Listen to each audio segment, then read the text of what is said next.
Hey Joe, back in mid-October, Michigan State quarterback Brian Lewerke suffered a shoulder injury that really hampered him for the second half of the season.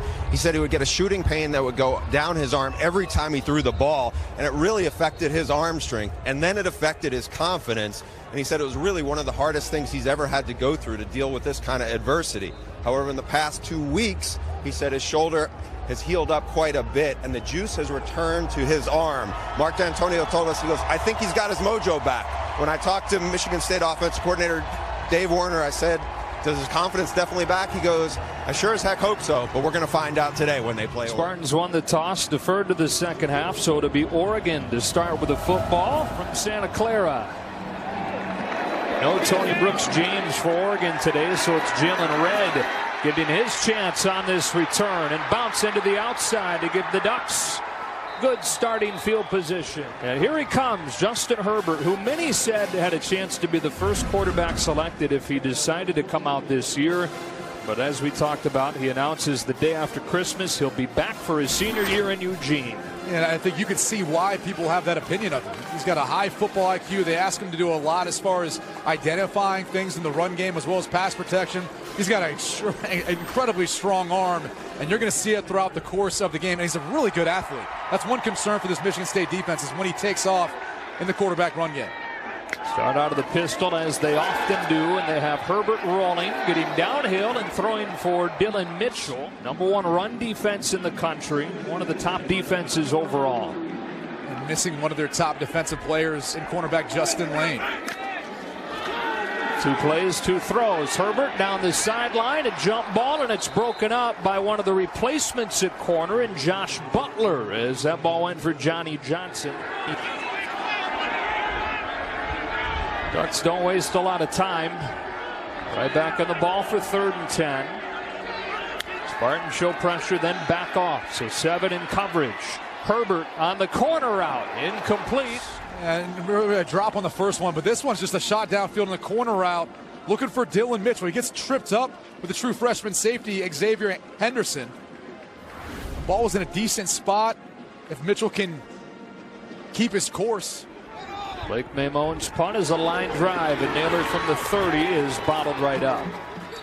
I'm sure he's excited to get back and feeling closer to 100%. Not quite sure he's there yet, but you know, one thing he brings to this offense in the passing game is more consistency, and they've struggled at times this year, especially when you're missing arguably your best wide receiver in Felton Davis. And your best running back in L.J. Scott. Well, he's back to your top lineman. I just mean over the course of the year, it is unbelievable what the Spartans have gone through as far as injuries. 10 of their 11 starters from the season opening depth chart have missed time, including this guy, L.J. Scott, who Brady is back for one last game as a Spartan. In this day and age where you see a lot of guys avoiding the bowl game to get ready for the NFL, he comes back for the bowl game just to give it one last go as a Spartan. Lewerke looks to throw for the first time. Chased out of the pocket and pulled down from behind by Troy Dye. And this is going to be a concern. They battled a number of injuries this year. But check out right here, inside linebacker. This is just a key blitz. So once he sees the protection settle itself, he's going to find an open gap and find his way to Brian Lewerke. One of the more underrated things Lewerke does is when he does escape the pocket, and they will utilize the quarterback in the run game, in particular on 3rd down for Michigan State. But Oregon's very aware of that when Lewerke leaves the pocket. They quickly face a 3rd down and long. On 3rd and 14, Lewerke tucks it down and will get what he can, which is not a lot. Ankle injury that he suffered early on in the season, came back for a couple games, then shut it down again before getting cranked up again here for the bowl. Punt down inside the 20, a 48-yarder. Justin Herbert and the Ducks back on offense. No score early on in the Redbox. Strength against strength matchup when Oregon's offense has it. One of the top offenses in the Pac-12 against one of the top defenses in the Big Ten. Yeah, a lot of talk about this Oregon offense always surrounds itself around the quarterback and Justin Herbert. But again, the rushing attack with Mario Cristobal, that's what he's wanted to get done here. And that is the first run of the day to C.J. Verdell. Runs behind this offensive line that you've been really impressed with watching on film. Yeah, in my opinion, it's the best in the Pac-12, and it's one of the best in the country. And again, it has a lot to do with their size, their athleticism, but their coaching, especially when you got a head coach like Mario Cristobal, former offensive lineman. pays attention, quite the detail to what they do. Quickly outside, Dylan Mitchell's first touch of the day gets a short gain, and there were some anxious moments for Oregon fans over the last 48 hours or so, with Mario Cristobal's name coming up with a Miami vacancy, but they hire Manny Diaz, and Mario Cristobal will stay in Eugene. Of course, Mario went to Miami, played O-line there, Miami native. On third down, Herbert trying to escape pressure, able to initially, and then delivers behind Johnson, but he's able to adjust and catch for a first down. Well, watch Willekes, because he's going to force Justin Herbert to move off the spot, and then Herbert has to take off. This is that display of athleticism that he can show. Verdell crashes forward for 3.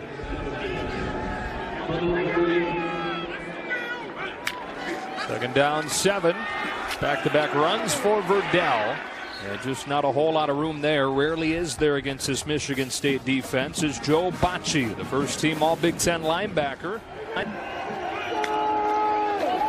Herbert to throw into a tight window that's incomplete with the coverage from Kari Willis. And fourth down coming. Ryan Bay at the tight end spot. That's just called a stick route. And this is a forced football. He's going to try to sit in a soft spot of the zone coverage, but a good job by the Michigan State defense to read the eyes of Justin Herbert. Kari Willis almost with the interception. Gusting around 20 miles per hour. Taylor comes up on this one, then watches it bounce. The flag flies before the first play of this Michigan State drive today. Full start. Offense, number 70. That's a 5-yard penalty. It's first down. Comfortable. It's just to get that wind blowing. It's a chilly 56 degrees. Some people have got gloves and coats on.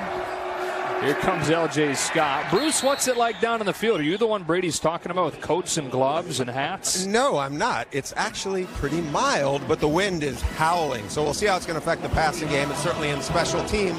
Michigan State guys are all in shirt sleeves. Their sideline is in the shadows, but they're fine. They're Michigan State guys, unlike you guys. L.J. Scott again spinning his way, crossing the 30 and getting close to a first down. It's been a couple months. And I think this is what we've seen from L.J. Scott throughout the course of his career at Michigan State. Flashes of brilliance, but just not consistently enough. Still, though, top 10 in Michigan State history, close to 3,000 yards. Third down and short, and the Spartans to work out of the eye. Lewerke to sneak it.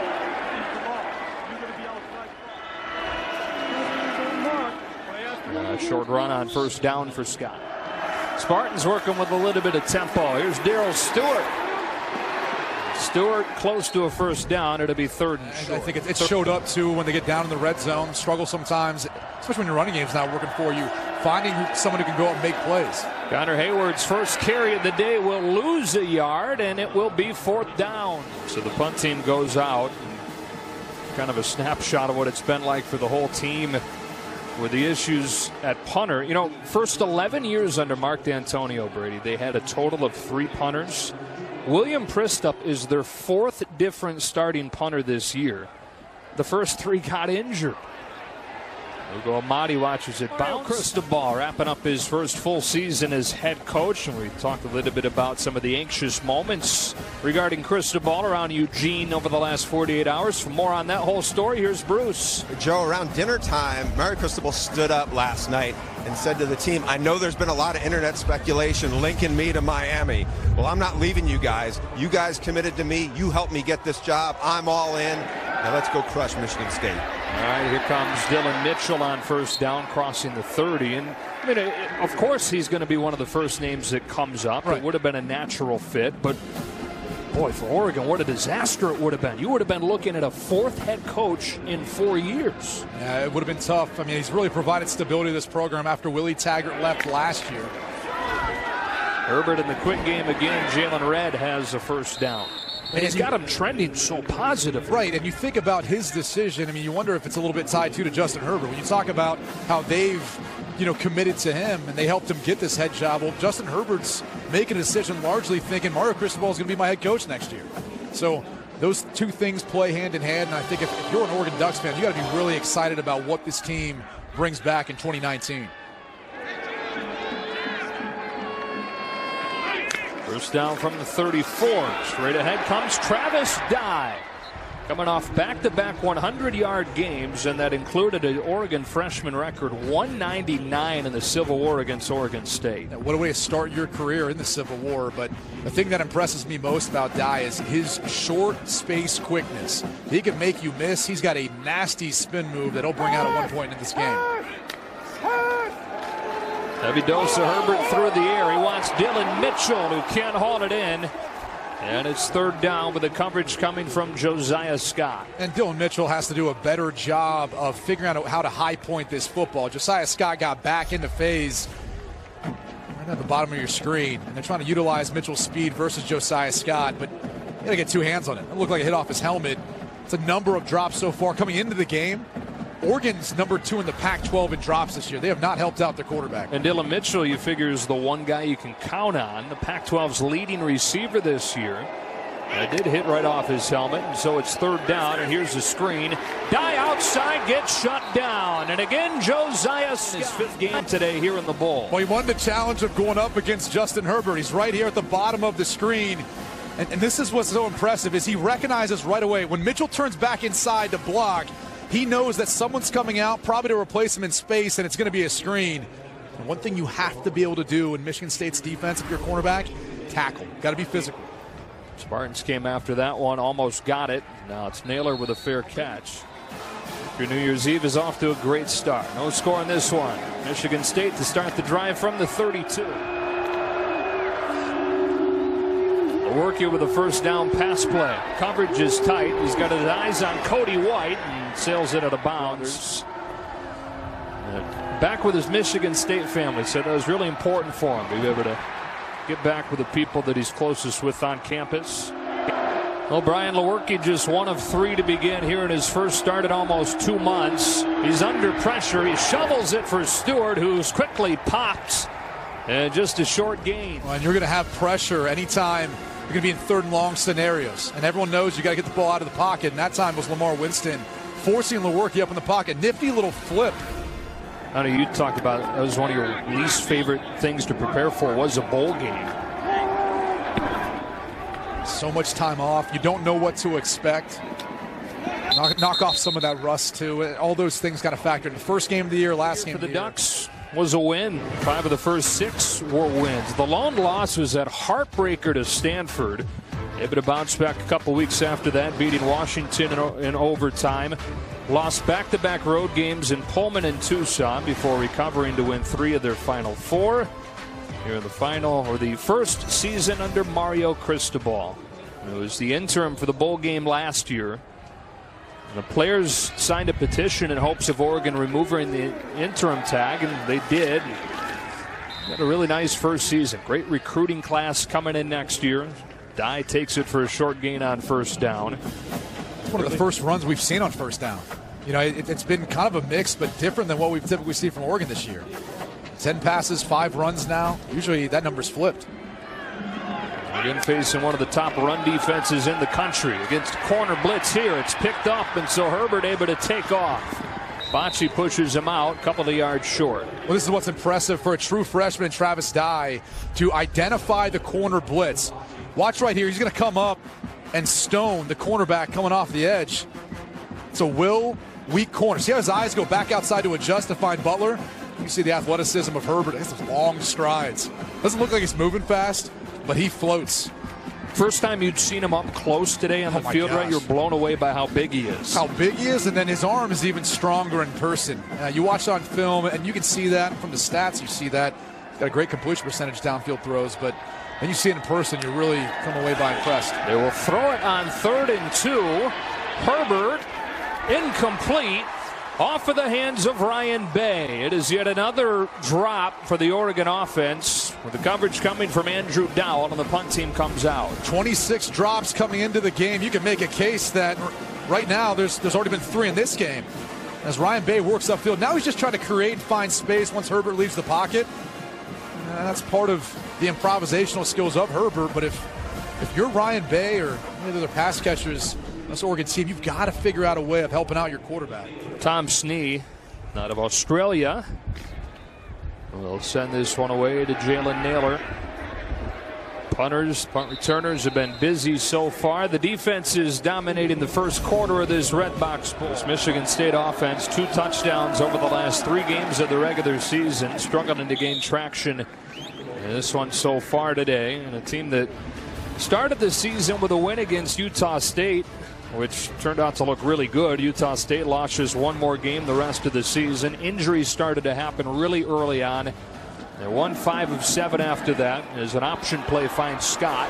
Scott able to shift his way for a first down across the 45. Injuries piled up to the point where the Spartans lost 2 of those final 3 games, beating Rutgers in the finale. They lost 12 of the 22 starters from the preseason depth chart to injuries at one point or another.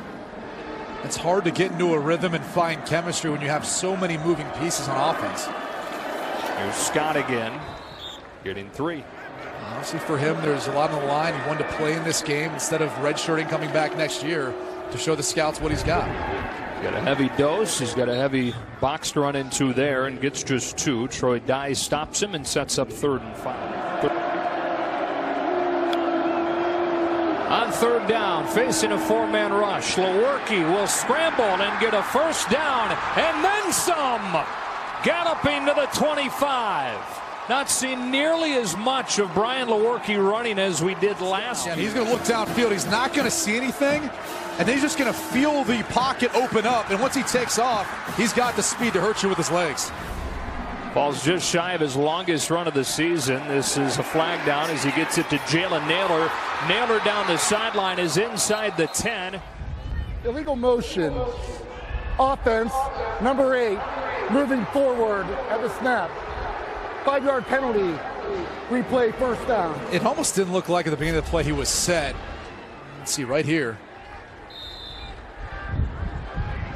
Yeah, and see what he's trying to do there is he's thinking he needs to be on the ball.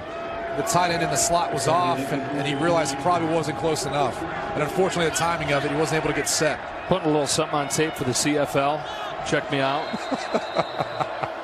There's timeout taken by the Spartans. So the Spartans have going for them is that long lead up in bowl preparation. Some extra time to get ready for the different look. On first down, they swing it out. LJ Scott pulled down. What a nice open field tackle by Kolana Apelu. Their second leading tackler despite missing the last 3 games with a fractured leg. And he said last couple of weeks, if I can walk, I'm going to play. Senior out of Hawaii, one of the heart and souls of this Oregon team. It's funny talking to Mario Cristobal. He said they didn't even know he fractured it. You know, that he was playing through it. They knew he was in pain. They didn't find out till after that game that it was a stress fracture. Pressure coming. Lewerke gets rid of it, and there is Cody White. Big 3rd down here for conversion. The wind's worse at this end of the stadium for kickers.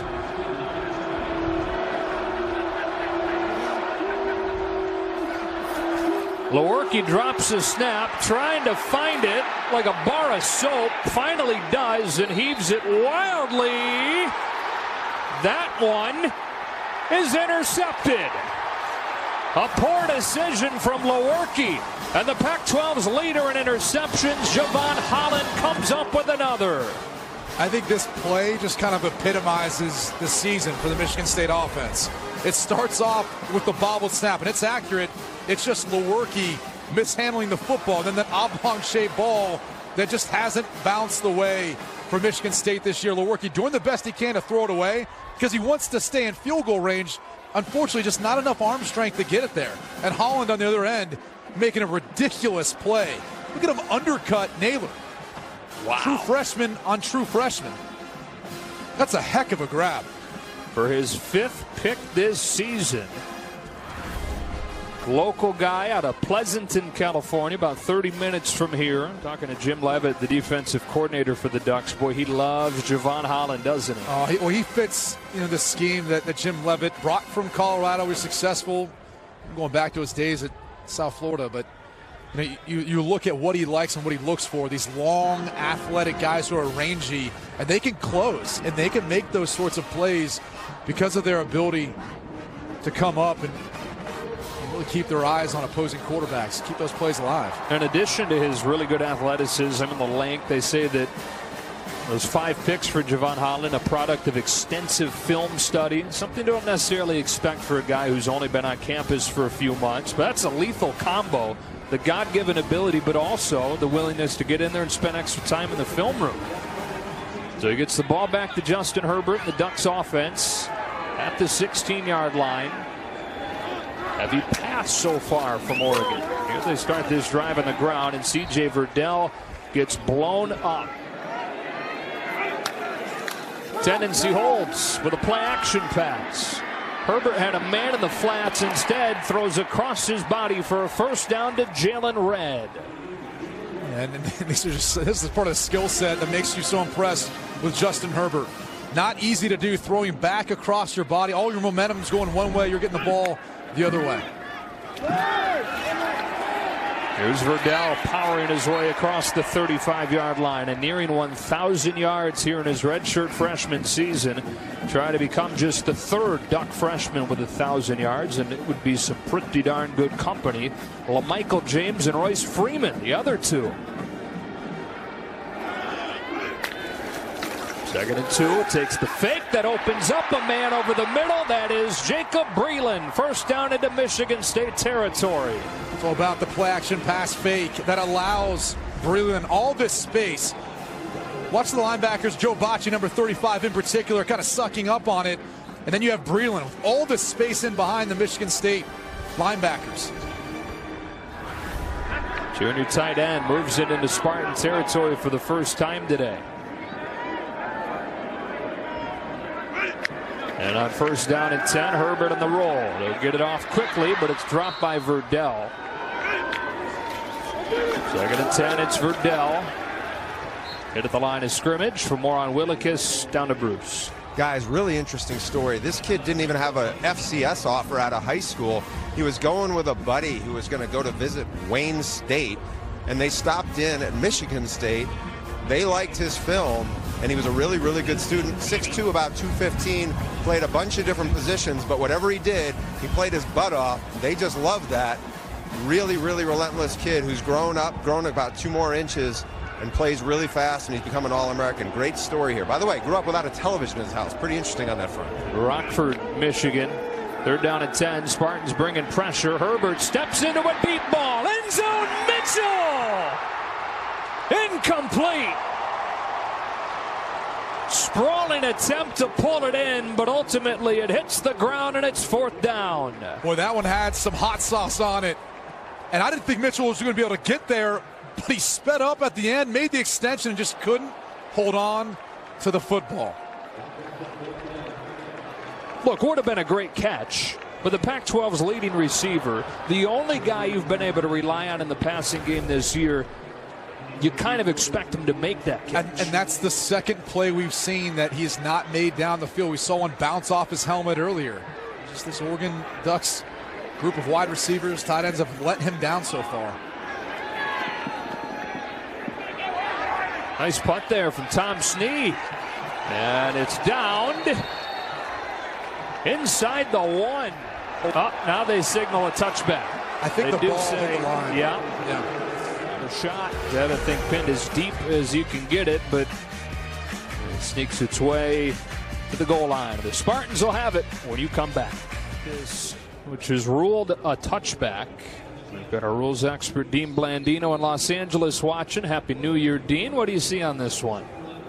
Yeah, Happy New Year, guys. If any part of that football breaks the plane of the goal line, not just touch, break the plane, it's a touchback. So it does look like part of that football, maybe the side of the football or the nose, is going to break the plane right there. And this is a good call for a touchback. I got to tell you, too, I saw Dean yesterday on camera. I didn't think he could look better, but he looks even better today. Wow. Unbelievable. You and I have to talk about that vest, though, too, and where you got it. So we'll talk after the game. Ramping up at the end of 2018. And Lewerke throwing back shoulder. Naylor tried to come back to the ball and was impeded by Thomas Graham, who will get called for pass interference. Right here at the bottom of the screen. And Naylor's just running a go route. Really, it looks like they're trying to clear it out. There are fouls by both teams. Ineligible receiver downfield on the pass. Offense, number 70. Pass interference. Defense, number 4. Those fouls will offset. Replay, first down. So they'll replay 1st and 10 and bubble it to Darryl Stewart. Ugo Amadi flying out of his safety spot to force him to quickly change directions. And then Lamar Winston Jr. brought him down. 2nd down. Oregon has Amadi listed at 5'10". And I was down on the field before the game. There's no way he's even that big. But, boy, that guy's a football player. He throws his body around with reckless abandon. He's good in coverage. Empty set here on 2nd down. Underneath, Cody White can't haul it in, and this has been a slop fest so far between Michigan State and Oregon. The wind had died down some, but it is picking up again, really whipping. We're getting around 20-mile-per-hour gusts today. 3rd down and long. Lewerke out of a collapsing pocket, has no shot. Justin Hollins, the 5th-year senior, got there with Winston. The pocket literally collapses out around him. It started with the pressure right in front of your face by Lamar Winston, as well as Jelks. Just collapsing the pocket, and Justin Hollins is there to finish it off. Jalen Jelks, a guy that missed the final game of the regular season with a leg injury, and it wasn't until this last week or so that he started to look 100% again. Ugo Amadi thought about it and thought better of it.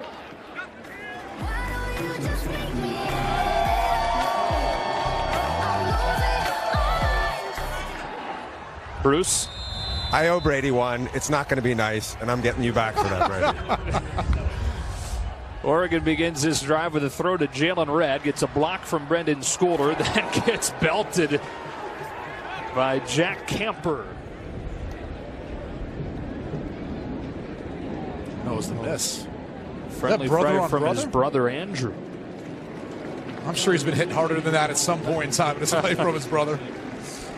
Twin brothers grew up playing football, basketball, and running track together out of North Ridgeville, Ohio. And they actually have a younger brother who's now on the team as well. Their younger brother Michael.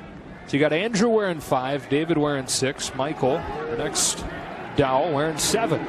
Good to see Andrew helped off. Or David helped off. 2nd down and 6. Right ahead, Verdell for a short gain. That Michigan State run defense standing tall again. 3rd down. Sometimes they slant that line to the back, away from the back, depending on tendencies that they see. Oregon was one of the best 3rd down teams in the Pac-12 this year, but they're 1 for 6 so far today. And here facing 3rd and 5. Herbert well protected. Underneath, that is not going to be enough. You play zone coverage. You allow yourself the opportunity to drop back into coverage and read the eyes of the quarterbacks. And as Herbert came down to Verdell, Simmons was already breaking on the football. 1.5 into this game, 6 3-and-outs. Naylor comes up to catch it and quickly pulled down. Levi's Stadium, which will host the national championship game a week from today. Spartans just 75 yards of offense so far, beginning this drive from the 21 with a flag. And false start. Offense, multiple players. 5-yard penalty. It's 1st down. Yeah, that's what happens when the center doesn't snap the football. Watch Matt Allen, number 64. He was a little delayed with getting the ball up for the Cadets.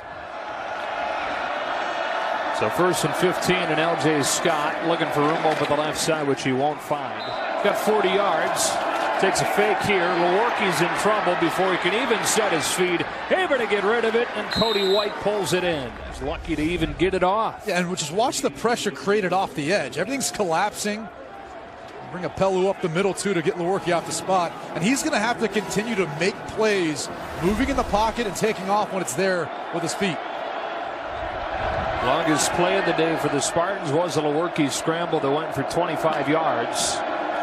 Here on 3rd and 6, he's facing pressure, which is picked up, giving him time to hit a crossing White. And a 1st down for Michigan State to the 40. It allows a natural pick. So once Cody White comes across the field, he's going to lose Lenore and all that traffic. That's how you can find a way of creating separation if your wide receivers are struggling to do so. 3rd catch of the day for White. Play action on 1st down. Lewerke will throw that one into the dirt at the feet of the tight end, Matt Sokol. Oregon bringing pressure out of the secondary. They throw in that direction. Darrell Stewart reaching for a gain of 8 with a stop coming from Thomas Graham.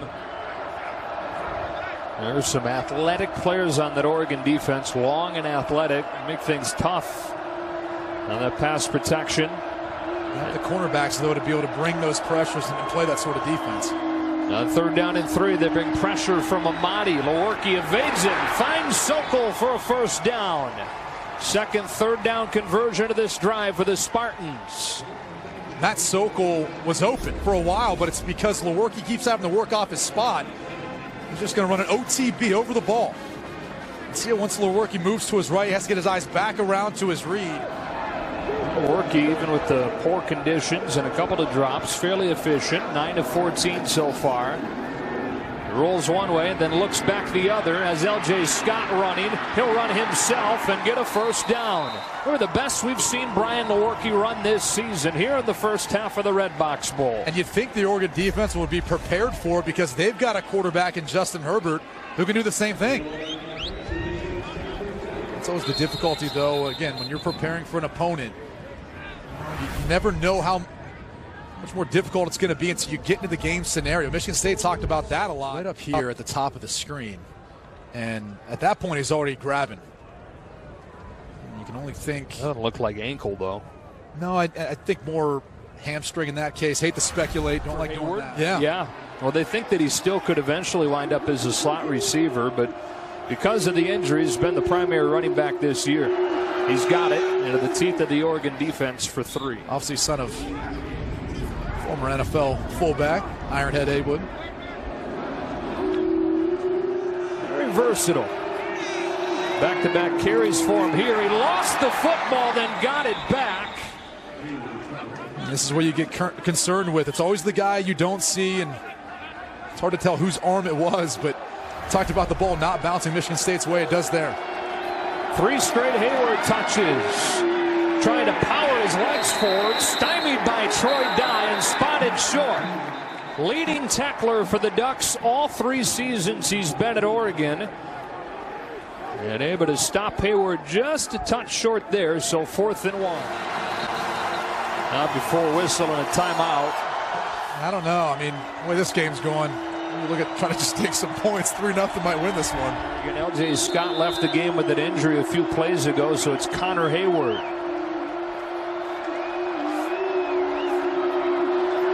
It's a play-action pass. He lets it go, incomplete. You know, I really didn't like the play call. You know, I think if you're Michigan State, you want to win the battle up front. And is he offsides, though? Look at this right here. Ooh.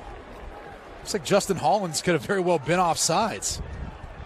Oregon offense averaging close to 40 points per game. Top 25 in the country, looking to strike for the first time today.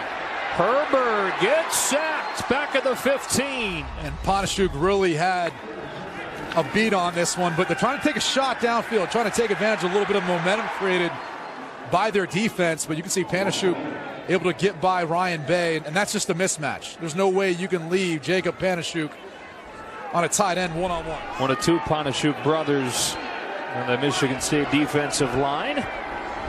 Mike, defensive tackle. 2nd down and long. Herbert has it batted in the air and incomplete. Yeah, and that was one where, you know, Justin Herbert, as you take a look, it's the other Panasiuk getting in the mix. But, you know, he has a hard time layering throws. And what I mean by that, meaning throwing into soft spots.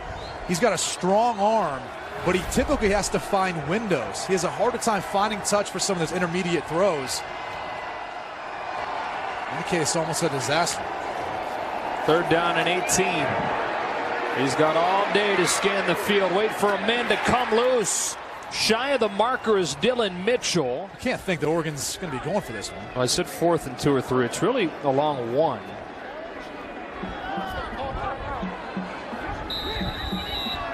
Use the timeout there with 2:01. And was challenging the spot. And then our head referee Reggie Smith said, actually, upon further review, the chains weren't fully stretched out. Oregon was challenging a different spot than they thought. And because the chains weren't fully stretched out, there is no challenge. There is no timeout charged. It's 4th and 3, and the punt team goes out. Why do we still have chains? I know, right? 2018. Let's get some lasers out there. And was looking good early on in this first half, in his first game since October. He's averaging over 4 yards a carry right now. And again, Michigan State, not at this moment. It's a 2-minute drive, but at some point they need to get back to running the football. See if Lewerke can catch some rhythm here. To the sideline with a strong throw. That's Cody White. That's not the kind of throw he was capable of when he was going through the early stages of that shoulder injury. And I'll tell you what, Brian Lewerke, when he's healthy, he can drive the football. He makes those out-breaking routes across the field. He can make those throws. He does a good job of aligning his body and being accurate on some of those timing routes, in particular when it's his first read. Get the strength back in the arm, and then as Mark D'Antonio pointed out, you get the strength back, and then you get the confidence in your arm strength back.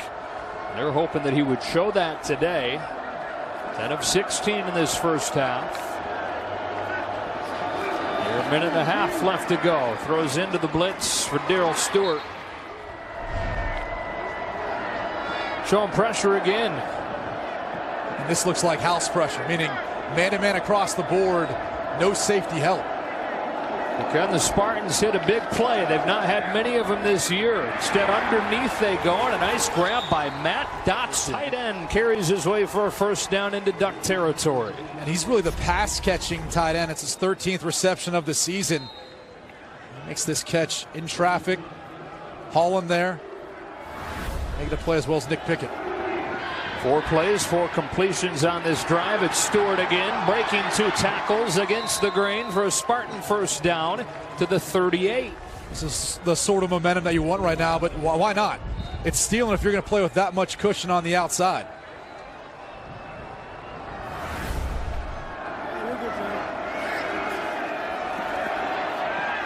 That's 5 consecutive completions for Lewerke, but this one goes for just a yard to L.J. Scott. Justin Hollins brought him down. About 15 seconds ran off after that play ended. Lewerke lofting down the sideline and incomplete, well out of the reach of C.J. Hayes. A few seconds remaining probably on the clock. You have an all Big Ten kicker in Matt Coughlin, but again, the wind making it a different story today. Lewerke well protected, finds Stewart but broken up. Javon Holland, who's got an interception today, stuck his hand in and knocked it away, so it's 4th down. This kid's got the total package. That's why he's playing as a true freshman. And he's going to undercut the route. So not only does Stewart break inside, and Holland's got outside leverage, which makes this difficult, it's the long arm just to get underneath to bat the football away. It's a little bit behind. It's still a heck of a play by Holland. High punt. Mahdi will watch bounce into the end zone. A lot of rumors swirling around about head coach Pat Fitzgerald. Maybe getting some looks by some NFL teams, Green Bay in particular. We'll take a knee here. 17th bowl game in San Francisco. The first time there's been a scoreless first half of play. Especially tough going on the ground. Just 18 yards for a team that averages 190 per game. Joe Davis, Brady Quinn. Neither of us like defense quite as much as Dave Wanstead. Coach loves this scoreboard right now at 0-0. And as much as you want to talk about both teams defensively playing well, it's also been Oregon not helping out their quarterback. Justin Herbert's had a number of drops. He's actually played all right when you look at statistically speaking, but Oregon needs to get the running game going. They need to make a more of a concentrated effort. They haven't run the football as much as I thought they would coming into this game. Zach Emerson, first kick of the day for him. Darrell Stewart come up and catch it. Michigan State to begin at the 20-yard line. First down to Bruce. Joe, I talked to Mario Cristobal. He said, this is the toughest defense we faced all year. He said, but the drops are really hurting us, but we got to keep trusting each other. Can't point fingers. We got to find a way to get into a rhythm. I told him this is like an NFL game. It might end up being 2-0. It's going to come down to discipline, execution, and more than anything else, toughness. And that's what we're going for. On the other side, Mark D'Antonio was pretty pleased with how Brian Lewerke played, but he wasn't happy with, he said, we're hurting ourselves. 3 penalties on first downs. He also wasn't happy with himself. He said, I probably should have kicked that field goal down there. Oh, that's interesting to hear him say that, but especially with the wind conditions, he understood why he chose not to. Michigan State begins the second half with an L.J. Scott run for a gain of 3. And again, if you happen to just be joining us, Scott has missed much of this season with an ankle injury. His first game today since October. He's got it here and surges ahead to set up 3rd and short. He'll go to the NFL next season, showing pressure up the middle. They've brought it a bunch today. Their D coordinator, Jim Leavitt. It comes down to really, for Brian Lewerke, who wants to work in the matchup. Darrell Stewart's one of the key targets on 3rd down. Wind up rushing only 4, and Lewerke steps up. He's going to run for a first down, and this has been Michigan State's best offensive weapon today. Brian Lewerke on the ground. Pello had an opportunity, but he missed the tackle. Watch number 39 right in the middle of your screen. Once Lewerke takes off, Pello's responsible for him, but Lewerke, a bit of elusiveness and lowering the shoulder in the secondary. And this is what we saw from Brian Lewerke last year. Saw him taking off more, utilizing his athleticism. Hasn't been healthy enough this year to do it. He's got it here off of the read play for 2. Yeah, he ran for close to 600 yards last year. 2nd down and 8. His first throw of the second half finds Cody White, who's got a first down, working against Thomas Graham. Play with that much cushion on the outside, it's going to be an easy pitch and catch. This is just simply a stop route.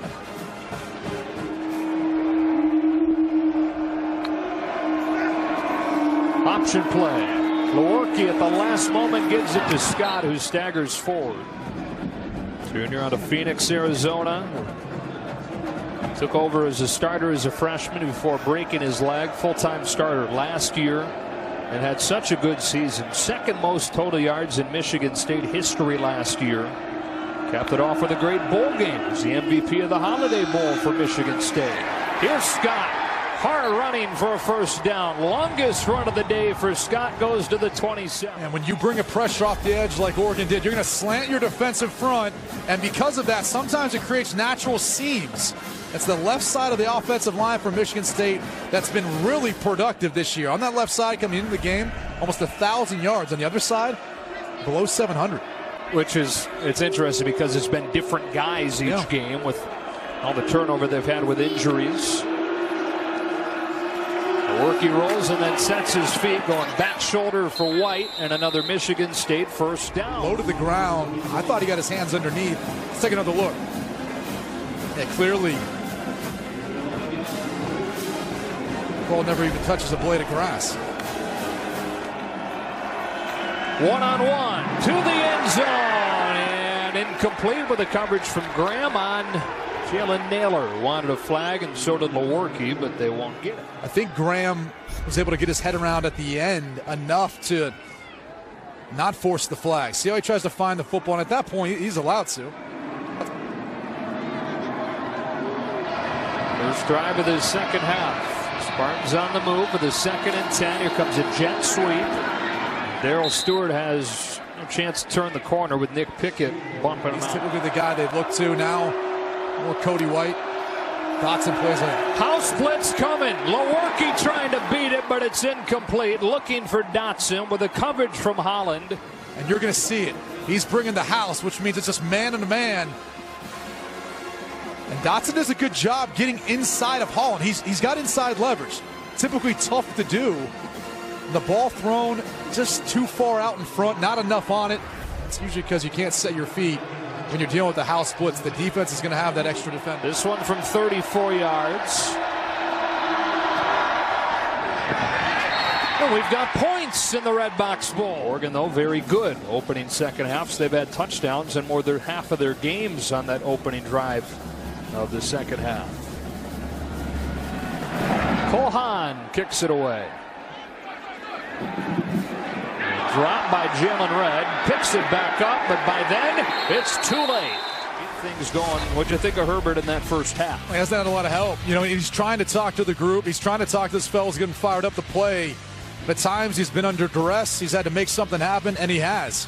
There's been a number of times, too, on 3rd down. You're the 1 for 8, but he's done a good job in passing. It's just they've been in 3rd and long scenarios, and it's tough to convert. You see him showcasing some of his athleticism, some of his mobility. These are all the intangibles that he brings this Ducks offense, but eventually an NFL team in the future. Play action on the first play of this second half for him, and he's got Jalen Red He was stopped by David Dowell. Facing the #1 run defense in the country, just 18 yards on the ground for Oregon, which is a problem. When you look at the wins versus the losses, typically the running game has kind of told the final story in that regard. Here's Verdell, stopped by Panashuk. 3rd down 6. They twist up front and pressure Herbert, who stands in and lofts it up. Mitchell can't get it against double coverage from Dowell and Willis. He had every opportunity of making this catch. Khari Willis was able to get back into phase to make a play. The question is, was there a lot of contact at the end? But this hits into the arms of Dillon Mitchell. That to me is just good coverage by Khari Willis. And that's what you do when you get beat. You get back to the hip and you try to put up your hand in between the receivers to disrupt the completion. Blake Mamone just barely gets that thing off. And Jalen Naylor will have a short return to midfield. Joe Brady and Bruce. Spartans to open the drive from midfield. L.J. Scott out of the pistol, straight ahead. And stopped by the interior of that Oregon defense. Just get the feeling, based on how the game has gone, really since last drive before half by Michigan State, they've just had the momentum. They're able to find more production. Scott again, upended this time by Apelu. We talked earlier about Kaulana Apelu coming back from the leg fracture. That is not the only injury he's come back from throughout his career. He had a broken leg last year that ended his season week 5. You know, as a high schooler in Hawaii, he was a big-time running back recruit at one point before he suffered ACL injuries, one to both knees, back-to-back seasons. And he's continued to fight through those injuries, put together a great career at Oregon. I can't get over how physical he plays for how small he is. He's only 5'10", 208. Lewerke, incomplete behind Stewart. I don't know that that ball was intended for Stewart. He had Cody White coming in right behind him, and it almost looked like the way that ball was thrown, he was actually trying to work towards White, and Stewart thought it was intended to him. Put a hand back for the football. Watch this. See how White right here. Maybe not. I mean, that was hot if you're trying to throw a shallow cross with that much velocity on it.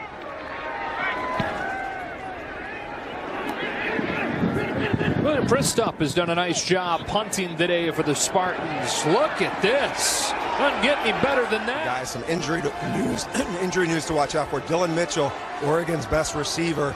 He was in excruciating pain on the sideline, really favoring his left quad that trainers worked on. He's out there, but he's really gimpy.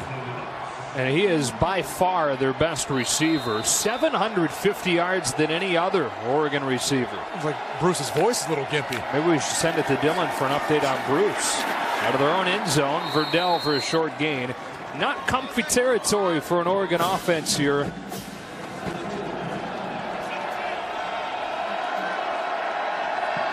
Spartans showing some pressure.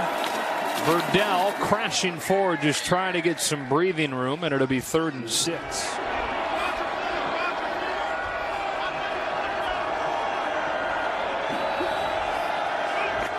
Third down and 6. Herbert out of his own end zone finds Johnny Johnson, who is close to a first down. Jalen Red, beg your pardon. Yep. And look, he's been the most reliable receiver for Justin Herbert today.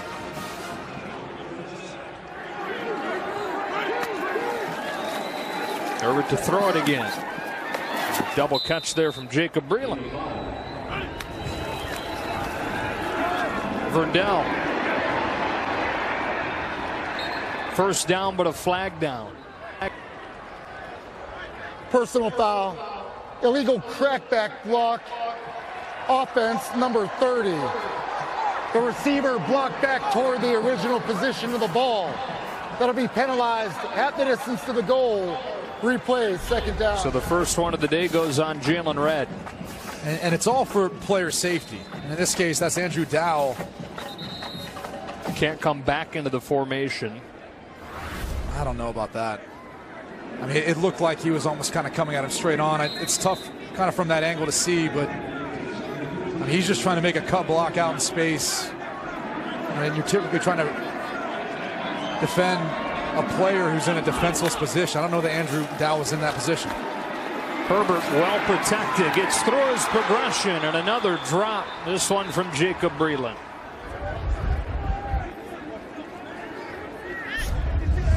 There is no foul on the play for illegal use of hands.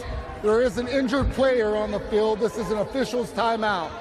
Well, two things. One, I mean, what a move by Willikis to get around Sewell, but you can see as he started to dip and bend.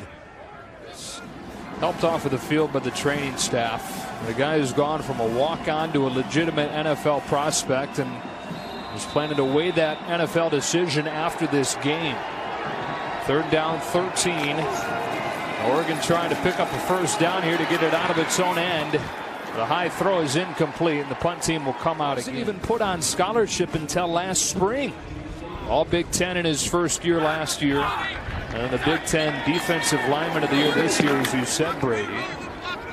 Put an NFL decision on his plate. As Naylor makes the fair catch at the 47-yard line. You know, running back, maybe a different story.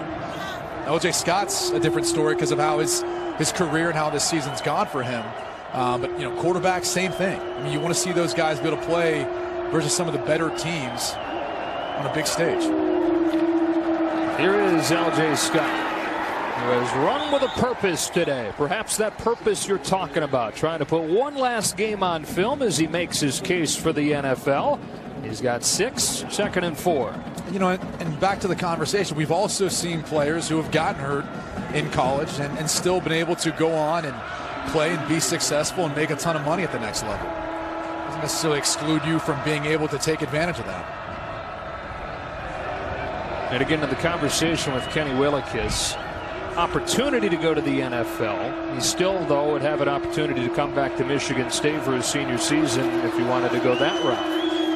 This time, this play never got going. Scott was able to turn a loss into a short game. All those things we'll take care of after this season's over with. That's what a lot of players do when they decide to come back to school for the final year. On 3rd and short, it's Scott. It's close. Second effort is going to get him a first down. Let's take care of Jordan Scott, the nose. This Oregon defense. That ain't easy. No, that's a big man. And you'll see number 75 right there. He really helped push the pile and move Jordan Scott off the ball. Lewerke down the seam. That is hauled in despite the blow from Holland by Matt Dotson. This is tough because if you're the quarterback here, it's your read. It's where you're supposed to go with the football. But if you're Brian Lewerke, look off the middle field safety. He stares him down the entire way. You talked about Holland's film studies and one of the reasons why he's able to get such a break. This one, though, is easy. The quarterback stares down a target like that. As much as it's a tough hit that Dotson has to take, that's on Brian Lewerke. Has looked like a different guy today. Pretty darn efficient. Gives it to Scott. There's a short gain. I think if you're Michigan State here, you're getting one-on-one coverage on the outside. Try some sort of two-man route combination with Cody White and Darrell Stewart. Just barely get it off. That is Stewart, but a high throw. Made it an easy play for Ugo Amadi to bring him down. You just can't get over Ugo Amadi and how well he diagnoses things out in space, how well he tackles in space. And he's tiny. I mean, he is tiny. I can't. You're saying he's not even 5'10", 201? No. I mean, he is one of the smallest players on the field, but you do not notice him. Lewerke nowhere close. Behind Darrell Stewart. Coughlin comes out. He's hit once. Tried to do it again from 34. Low line drive, cutting through the wind. He's got it again. And Michigan State doubles the lead to 6-0. Here in the 2018 Redbox Bowl. Not the prettiest shot from Coughlin, but a make is a make. Carson, defense, a young defense, all of a sudden it's Legion of Boom 2.0. He's got to clean up some special teams, though, after yesterday's game. Travis Dye retreating to the goal line. He'll bring it out. Travis Dye trying to get the corner. There's a flag down as Matt Sokol brings him down to the 20, and Oregon is going to have more poor starting field position here. During the return, illegal block in the back. receiving team, number 8, will be penalized half the distance to the goal. First down. Yep, you're right. Let's go down to Bruce. Guys, as you saw, Kenny Willekes, Michigan State's All-American defensive end, was carted off the field. He is back getting x-rays on his left ankle. He is doubtful to return in the game. All right, Bruce. Last 3 drives for the Ducks. Starting field position, 11-yard line, own 1-yard line. Now their own 6. Try to get it out of there with C.J. Verdell finding a bit of daylight. One of the more positive runs today for the Ducks goes for 7. Verdell now for the season over 1,000. Third freshman to do that at Oregon. Joins LaMichael James and Royce Freeman. Herbert to the wide side, drills it, but it's broken up by Josiah Scott. He'll be coming to the top of your screen. He's working against Dylan Mitchell. And if you're Mitchell, you got to run out of your break. Come downhill, flatter than the defender. There's no doubt he got there a little bit early. Lackadaisical route. Herbert in trouble and sacks for the second time today. Mike Ponashu. Justin Herbert's got to get that football out of his hand. He had Red coming across the field on a shallow cross, and he was dropped in the zone coverage. Scenario where maybe you put it on his body, or at the least, figure out a way of just throwing incomplete, save your punter a little bit more room. One of the top offenses in the Pac-12, top 25 in the country, has gone 3 and out. This is the end of the third quarter. And more than half of its drives today.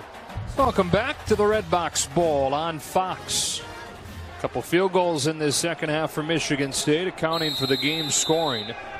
Oregon setting a record it would rather not. This is the most punts in this bowl game's history from a team, number 10.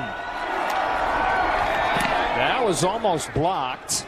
Pretty good punt. It sends Naylor back with a fair catch at the 45-yard line. More good field position for the Spartans here.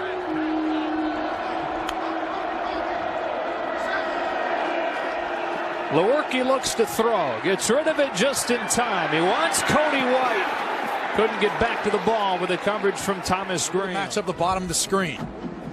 As every good cornerback shows, he's not fooled for that stutter go, and he just widens them. See how he gets his body out in front and continually rides Cody White to the sideline. Oregon secondary has gotten better and better as the year has gone on. Really young group. 3 sophomores and a freshman back there a lot of the time. L.J. Scott for a gain of only 1. Be careful of 2 things, though, here if you're Oregon. Lewerke taking off, and Darryl Stewart. Yeah, Lewerke has burned him on a few occasions today. 3 runs of better than 15 yards. On 3rd and 9, there's a whistle. Full start. Offense, number 55. That's a 5-yard penalty. It's 3rd down. It was on Reed, the right tackle, who is the only player that has started every game for Michigan State this year on offense at the same position. They're down 14. Lewerke flushed off his spot and tripped up from behind by Lamar Winston. Outside linebacker position. He's not very big, but he is quick, and he can get up around the edge and retrace his steps. That's exactly what he does here. He's working as Kevin Jarvis, the right guard. He's got almost 100 pounds on him, but he utilizes that speed. First up to kick it, Ugo Amadi, who's been one of the best in the country this year, returning it. Watches a line drive, takes it to the 15, makes a couple of men miss, and goes down to the 20. Special teams tackle from Grayson Miller. Joe Davis, Brady Quinn, and Bruce Feldman as Oregon goes back to work from the 23-yard line with a Justin Herbert throw. Quickly outside to Jalen Red. Red able to get a first down and then some. Tackled by Andrew Dowell. Justin Herbert, this is where you make a case for yourself as why you should be one of the top overall picks. It starts in this bowl game as you head into 2019. Travis Dye gets 3. 1 first down. 2nd down and 7 out of an empty set. Herbert down the seam has Red, who's got 2 big receptions on this drive. And the Ducks take it into Michigan State territory. Well, here's the game plan. Let's go to the guy who's not dropping the football. Jalen Red's the only guy who's been making every catch every time the ball's thrown his way. They hurried up to the line, to the air again. Mitchell able to squeeze this one against Josiah Scott. Maybe now it's contagious. It's Mitchell, who's had a number of drops today, makes a tough contested catch, but credit Josiah Scott. He's been responsible many times in coverage on Mitchell. Deepest the Ducks have moved it today. Second down and short. Travis Dye straight ahead for a first down. Herbert lofting. Mitchell adjusts. He's got it. Touchdown Oregon to tie the game.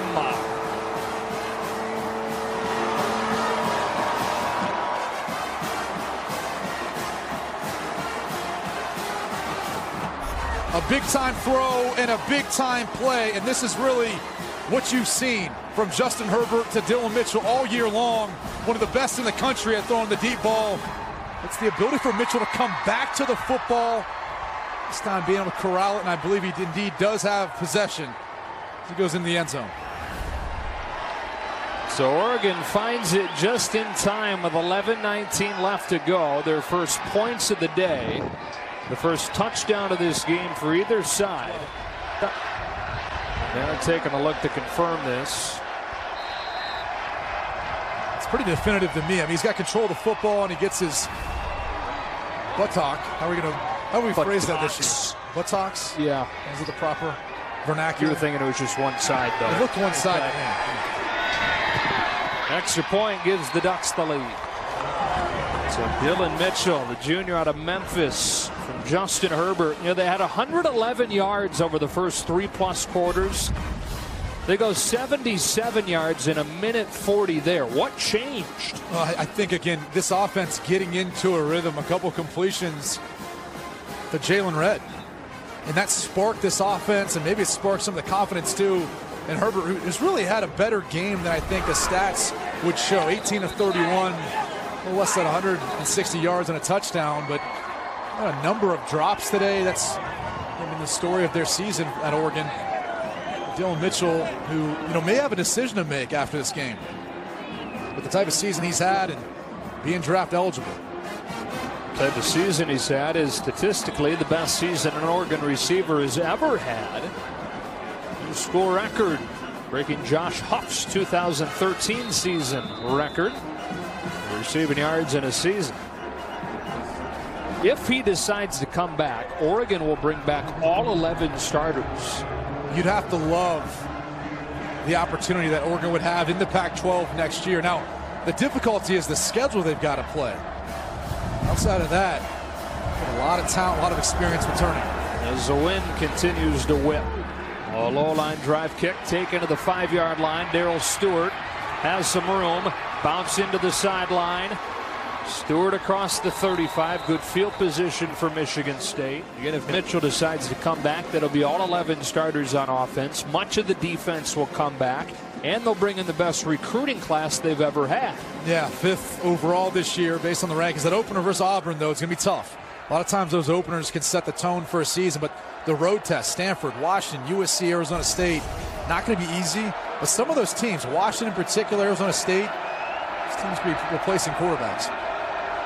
So the Spartans trailing for the first time today. Open this drive with an end around to Jalen Naylor, who gets a block. Then Apello flies up to stop him and a gain of 3.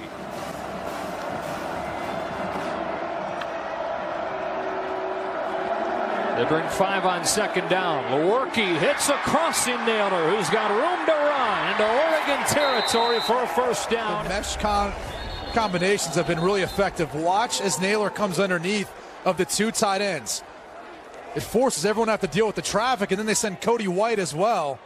And you're looking at Troy Dye trying to fight through it. And then an injury. Ugo Amadi.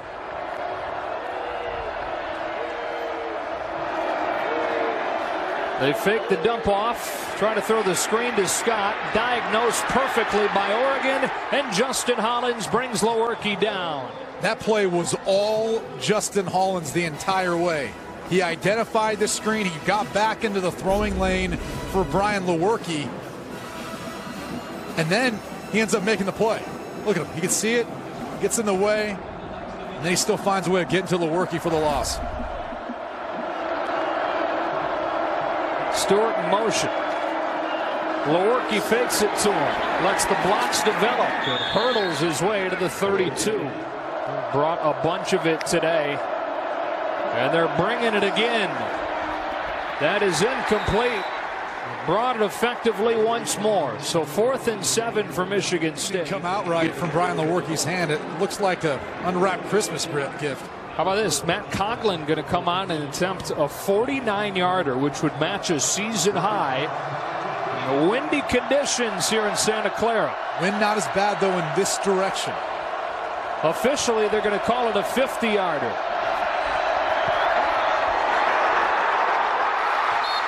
No good.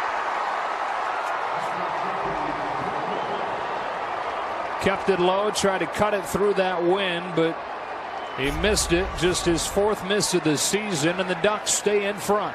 And this one looks like he pulled it a little bit too. Good snap, good hold. Just can't quite keep it on line. And a huge stop for the Oregon defense now, giving their offense an opportunity to get back on the field and carry some of the momentum they finally built on that last drive. Here's Mitchell. Got a block from Red. They got a nice first down gain.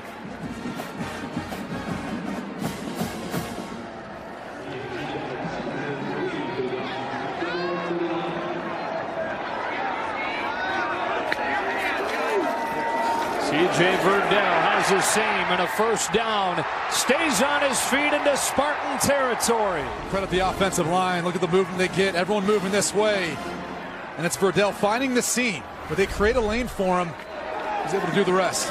Right back to him. This time hit in the backfield, but a face mask likely coming on Mike Panashu. Fortunately, when he went to grab Verdell, he gets that left hand on the face mask.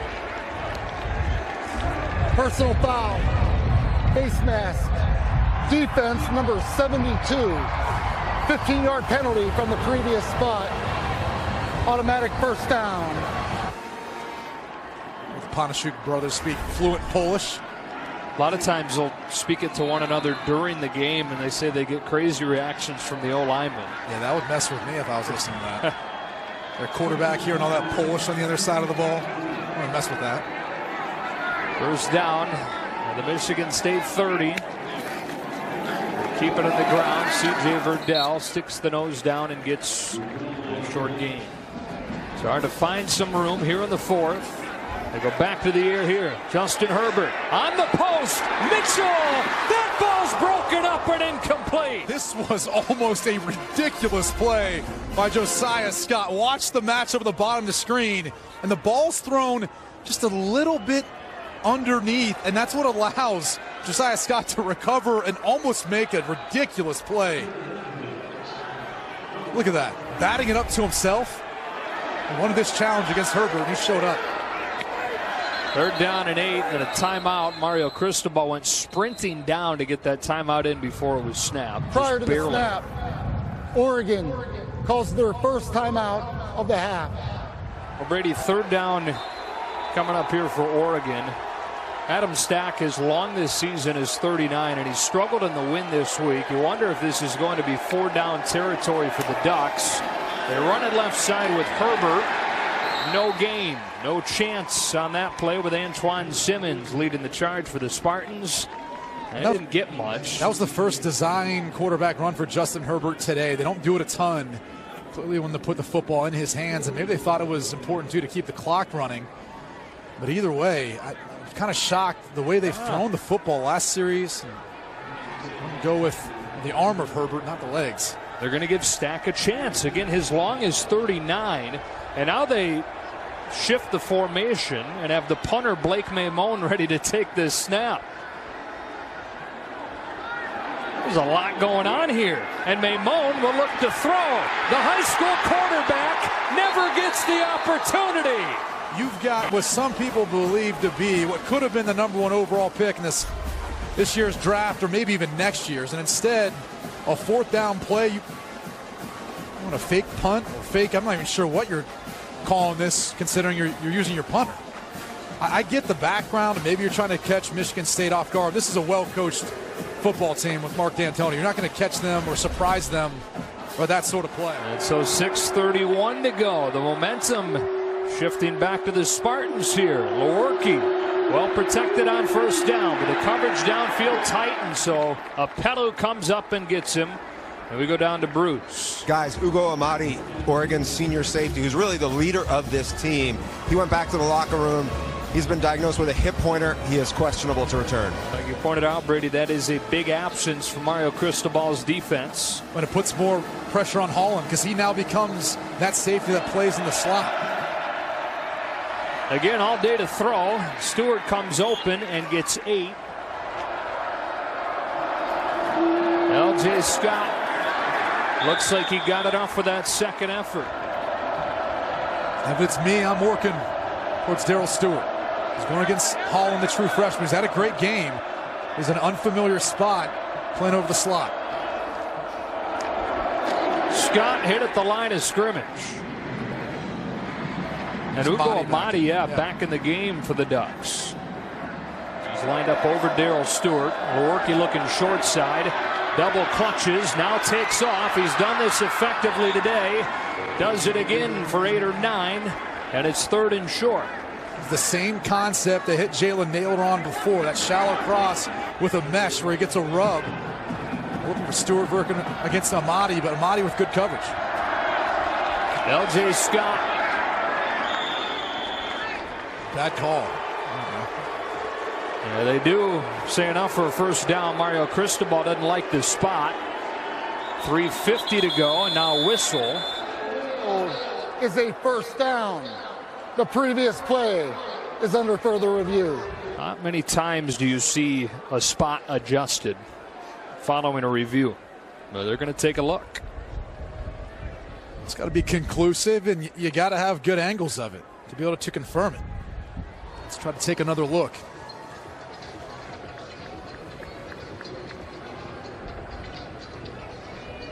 And this is one of the reasons why it's so difficult to discern where the football is in relation with the yard to gain.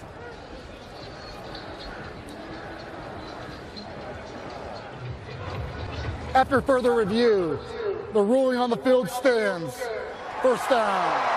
The same could be said right now for Brian Lewerke, who calls this the most difficult season he's ever had in any sport as an athlete. The shoulder injury. Performance not what he had last year. Finds Darrell Stewart, who's out of bounds after 6 or 7. Some of it's personnel, some of it's just experience. Guys not being as comfortable playing press man-to-man. Option play. Lewerke cutting it upfield, getting a first down inside the 35. 64 yards on the ground for Lewerke today. Came into the game with 120 on the year. He's got good feet. I mean, it doesn't just show up in the way he runs the football, even in the pocket. I love the way he can move around and reset his feet, snap them around to address throws. More than 6 minutes on the clock when this drive began. The Spartans moving it down the field, and they look for Cody White here, but he couldn't pull it in. A couple of throws have come out of Lewerke's hands a little bit funky. I'm not sure if he's rushing his throw. Just a product of the wind. Here's Scott. From here, it'd be about a 48-yarder for Coughlin. On 3rd and 8, the Ducks bring pressure. Lewerke lost it, was able to get back on it. He was sacked by Justin Hollins, losing a yard, and it's 4th down. Pick up first downs. They try to go once again. And watch as the rush gets upfield. Lewerke starts to take off. Almost loses this football. It's really only bring one. Just cold chewings on the outside. So missing his assignment. Timeout. We'll take a break. A 49-yarder from Matt Coughlin looking for the lead. He's officially going to get another chance from 50 yards. Trying to put Michigan State in front with 1:43 left.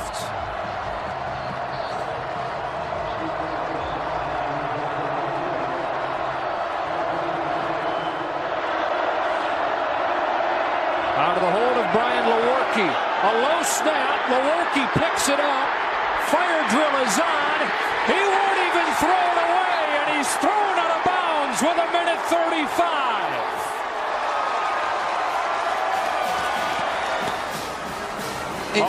Go ahead. A blunder on special teams, and this has been the story the past 2 series. You said it, Joe, a low snap.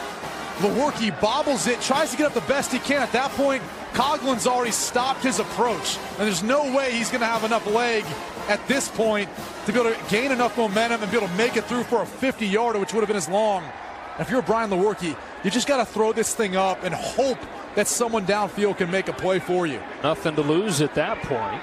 The only problem was Raekwon Williams, their defensive tackle. He was the only guy who released downfield. The pass made it beyond the line of scrimmage. The passer was out of the pocket. It's a turnover on downs.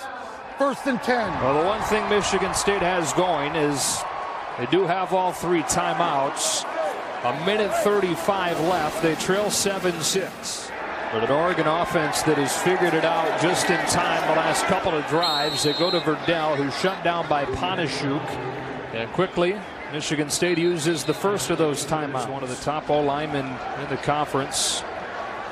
He's helped off. 1:32 left to go. They lost 2 on first down. Spartans with 2 timeouts remaining. 2nd down and 12. Travis Dye in the game for C.J. Verdell at running back. He's got it. He gets back 1 or 2. Raekwon Williams with a stop. And it's gone perfectly so far for Michigan State's defense on this drive. They used their 2nd timeout. Been key. Some mistakes. They had this fake punt. Oregon did. Blake Maimone looked to throw it. Couldn't even get a throw off. Dowell brought him down. That kind of shifted the momentum, it felt like, back to Michigan State. But they couldn't attempt the 50-yarder with a low snap from Ryan Armour, and Brian Lewerke was thrown out of bounds, now just hoping for one last opportunity. And we saw their center, Matt Allen, go into the tunnel. I believe he came back out onto the field, but it would be a surprise for Michigan State considering their offensive line woes this year. Any chance you're putting it in the air here if you're Oregon? You trust your quarterback enough. Problem is you're going against tight man-to-man coverage. So it's hard to do. Spartans showing pressure. They do run it with Dye, who gets crunched after a short gain. Brandon Boyer-Randall brought him down. Michigan State's defense with a 3 and out. They use those 3 timeouts and still plenty of time, 1:23. Yeah, especially considering in college football that the clock stops after a gain first down. At Michigan State, they haven't had much of an issue moving the football down the field. It's just about finishing and capitalizing on drives. They're making it look like they're bringing it. They do. Maimone able to get off a line drive, and so Naylor has a chance, but he lost it into the hands of another Spartan. They dodge a bullet there. Unbelievable. I mean, I don't know how many times you could ever imagine a player who's really down there blocking for his teammate, hoping just to create a lane for Naylor to return, and then you end up with the football in your hands. What a heads-up play by Shakur Brown, the redshirt freshman at Stockbridge, Georgia. Lewerke all day, but the coverage again tight, and the clock will run as they hustle back to the line of scrimmage inside of a minute. And that is all the coverage by the Oregon defense. They pattern matched it. Looked like they knew the concept the way they passed off some of the high-low routes. Lewerke again in trouble. Flips it outside for Scott, who will just get out of bounds. Bumped there by Gus Cumberlander. Need to get it inside the 35 roughly to feel like they have a shot with Matt Coughlin. 3rd down and 12. Can Lewerke make a play? He's given time. He delivers incomplete. Out of the reach of Naylor, and it's 4th down. Trying to keep the Spartans' hope alive here on 4th and 12. All 11 stand for Oregon. Lewerke has time. Can somebody come free? Over the middle. Cody White. Incomplete. Had it in his fingertips. Thomas Graham knocks it away. And Oregon is going to win the Redbox Bowl. In a game where offense was at a premium. 7-6 with 32 seconds remaining. Well, this might have been the catch of the year for Cody White. if he was able to make it, and he does a good job of trying to uncover and continue with this route once Lewerke bought time.